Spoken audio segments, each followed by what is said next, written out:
زندگی میں کبھی نہ کبھی ہم اس مقام پر آ جاتے ہیں جہاں سارے رشتے ختم ہو جاتے ہیں۔ وہاں صرف ہم ہوتے ہیں اور اللہ ہوتا ہے۔ کوئی ماں باپ، کوئی بہن بھائی، کوئی دوست نہیں ہوتا۔ پھر ہمیں پتہ چلتا ہے کہ ہمارے پیروں کے نیچے زمین ہے، نہ ہمارے سر کے اوپر کوئی آسمان۔ بس صرف ایک اللہ ہے جو ہمیں اس خلا میں بھی تھامے ہوئے ہے۔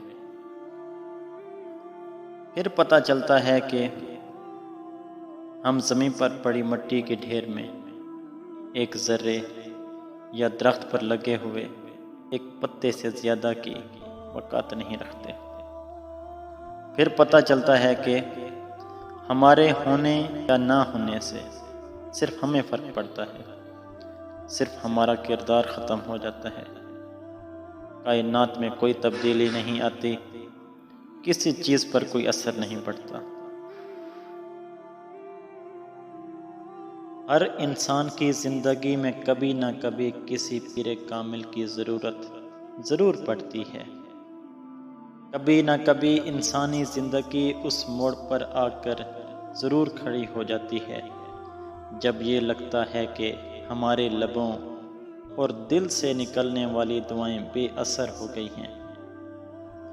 ہمارے سجدے، ہمارے پھیلے ہوئے ہاتھ رحمتوں اور نعمتوں کو اپنی طرف موڑ نہیں پا رہے۔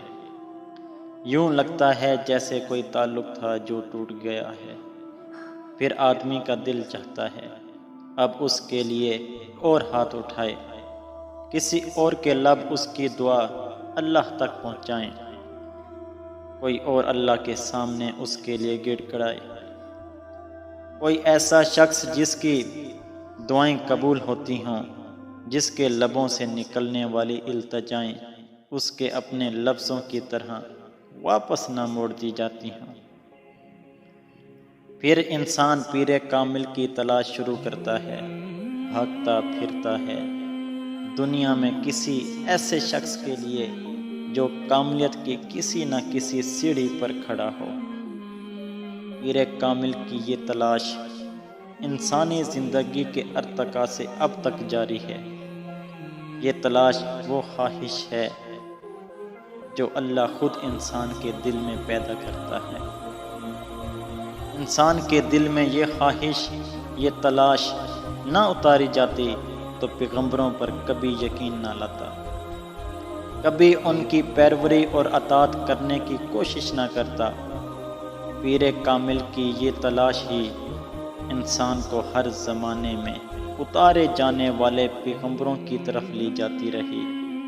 پھر پیغمبروں کی مبعوثیت کا یہ سلسلہ حضرت محمد صلی اللہ علیہ وآلہ وسلم کے ساتھ ختم کر دیا گیا۔